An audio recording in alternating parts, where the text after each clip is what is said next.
of the United States House of Representatives, the Honorable Nancy Pelosi, for 1 minute.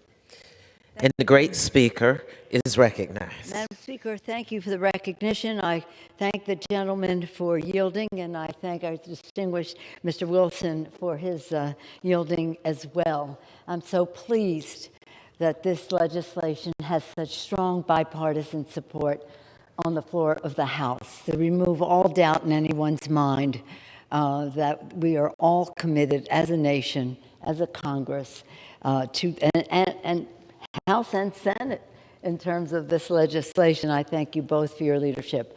I appreciate what you said, Mr. Chairman, about your working with your ranking member, Mr. McFall, on this important issue as well. So thank you very much for affording us this opportunity today.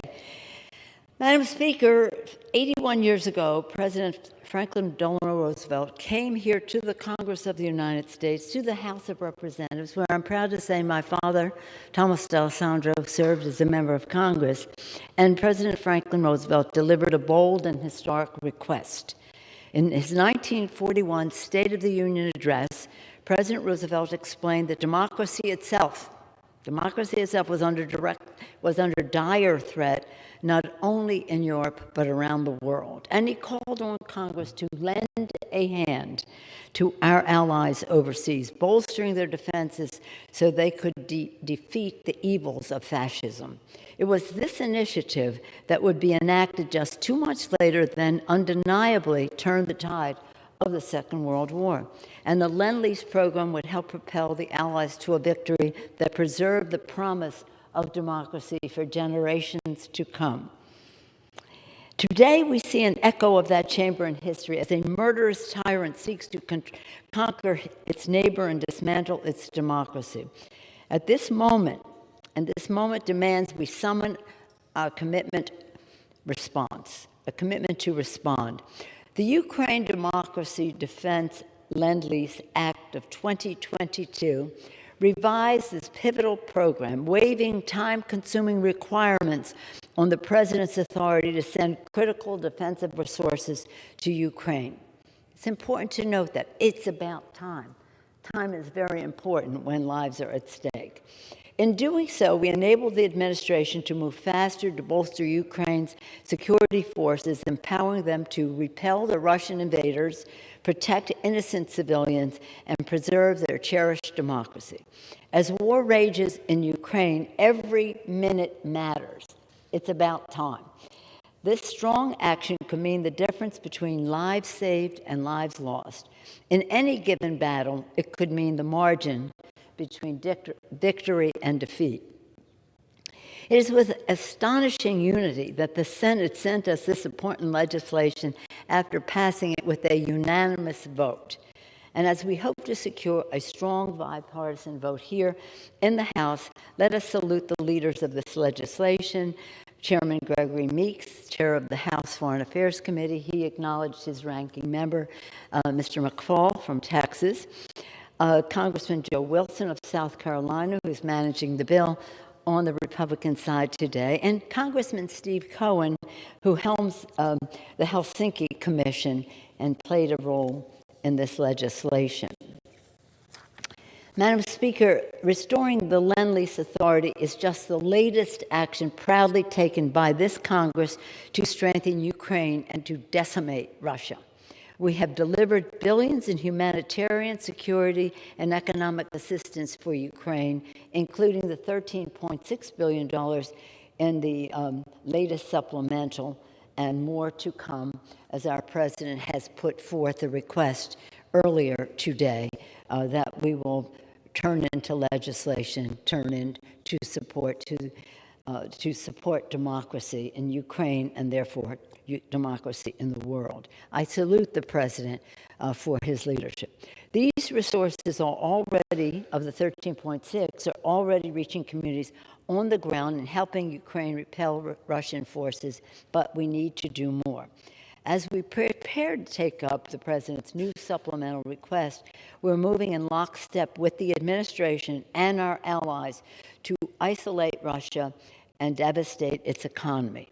From severing normal trade relations to banning the import of Russian energy, our strong actions in the House and in the Senate have made Russia weaker in every way. And the House took the first steps to prosecute Russian war crimes so the perpetrators can be held accountable for their unthinkable, grotesque, diabolical atrocities. Later today, with the blessing of the Embassy of Ukraine, we will unveil in the Speaker's dining room, we invite people, our members to come and their guests, a photo exhibit that captures many of these atrocities. These haunting photographs show the horror and heartbreak of Russia's callous aggression of Ukraine and serve as an important reminder of our moral duty to continue to take swift, decisive action to help. Going back to Lend-Lease, upon the enactment of the historic Lend-Lease law in March of 1941, Franklin Delano Roosevelt called upon the conscience of our country when he declared, "The light of democracy must be kept burning. It is not enough for us merely to trim the wick or polish the glass. The time has come when we must provide the fuel in an ever-increasing amounts to keep the flame alive." Madam Speaker, our task today remains the same. I do want to acknowledge also another item, and thank you so much, Mr. Chairman, and others for your support of this. During Lend-Lease today, we talked about what we did in the omnibus bill, the 13.6, the supplemental 13.6 billion.